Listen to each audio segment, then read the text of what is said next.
Next है transpiration.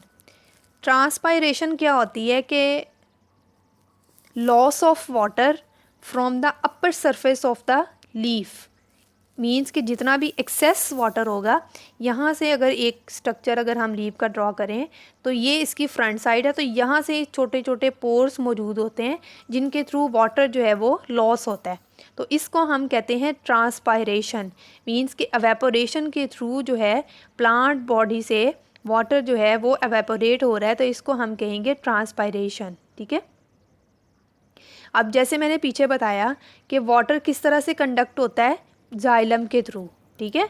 अब xylem के थ्रू जब प्लांट जो है वाटर जो है वो फॉर एग्जांपल लीफ तक जाता है, तो वहाँ से छोटे छोटे इसके अंदर जो है वो पोर्स मौजूद होते हैं जिनको हम स्टोमेटा कहते हैं। ठीक है।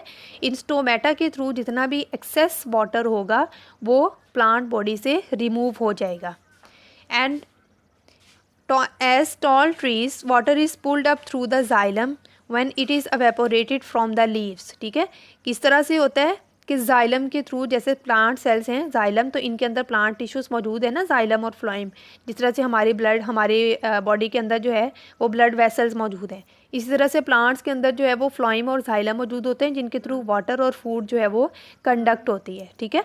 तो ये जो है जाइलम के थ्रू क्या करेंगे कि वो हमारे प्लांट्स के जो है वो लीव्स तक जाएगा। Once in the xylem pipes, means कि इस तरह से जिस तरह से ये पाइप्स ही बने हुए हैं ना, ठीक है, तो ये इनके अंदर जैसे ही जाइलम में पहुंचेगा water forms unbroken columns from the roots through stem and into the leaves. इसी तरह से प्लांट्स जो है वाटर जो है वो स्टेम से लीफ के अंदर जो है वो ट्रांसपोर्ट करेगा। ठीक है। The loss of water bye evaporation from the plant is called transpiration. Evaporation की वजह से जो भी लॉस होता है वाटर का उसको हम कहते हैं ट्रांसपायरेशन। एज वाटर ट्रांसपायर, जैसे ही वाटर जो है वो लॉस होगा, more water is drawn from the xylem, वैसे वैसे जितना ज़्यादा होता जाएगा रूट्स उतना ही ज़्यादा एब्जॉर्ब करके एक ऊपर जाइलम टिश्यूज़ के थ्रू जो है वो प्लांट बॉडी के अंदर कंडक्ट करता जाएगा। ठीक है। This movement of water exert a pull on the water within the xylem.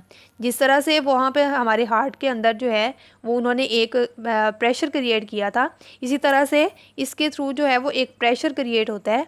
As water moves out of the leaves, जैसे जैसे वाटर जो है वो लीव से मूव होता जाएगा, water moves up from the stem, इसी तरह से स्टेम से वाटर जो है वो अपवर्ड मूव करता जाएगा। ठीक है। Root absorb more water from the surrounding soil. अब जब ज़्यादा वाटर जो है वो कंडक्ट हो रहा है तो सराउंडिंग सॉइल से जो है वो ज़्यादा मिनरल्स और वाटर जो है वो रूट एब्जॉर्ब करती जाएंगी। ठीक है। To maintain the water column in the stem and the leaves, इस तरह से जो है वो वाटर कॉलम मीन्स के किस तरह से वाटर जब देखा वो ग्रीन रहते हैं। ठीक है। प्लांट जो हैं वो किस तरह से इसीलिए रहते हैं क्योंकि हर टाइम उनके अंदर जो है वाटर की ट्रांसपोर्टेशन होती रहती है। ठीक है। नेक्स्ट है आपका ट्रांसलोकेशन, वो था ट्रांसपायरेशन। ठीक है। ये है ट्रांसलोकेशन। ट्रांसलोकेशन जिस तरह से हमारी बॉडी, ह्यूमन बॉडी के अंदर जो है वो मौजूद है, जिसको हम ट्रांसपोर्टेशन कहते हैं। तो प्लांट्स के अंदर जो ट्रांसपोर्ट होते हैं, मिनरल्स होते हैं, फूड होती है, वाटर होती है, ऑक्सीजन होती है, उसको हम ट्रांसलोकेशन कहते हैं। ठीक है। प्लांट्स प्रिपेयर, आपको पता है कि फूड इन देयर लीव्स, किस तरह से फोटोसिंथेसिस के थ्रू जो है वो लीव्स के अंदर अपनी फूड तैयार करते हैं।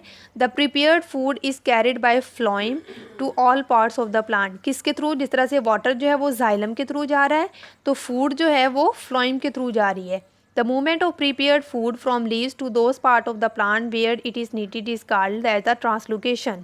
इसको हम कहते हैं ट्रांसलोकेशन। मीन्स के जो हमारी बॉडी जो है वो ट्रैवल कर रही है, हमारी बॉडी के अंदर जो फूड ट्रैवल कर रही है उसको हम ट्रांसपोर्टेशन कहते हैं, जबकि प्लांट्स के अंदर जो ट्रैवल करेगी उसको हम ट्रांसलोकेशन कहेंगे। ठीक है।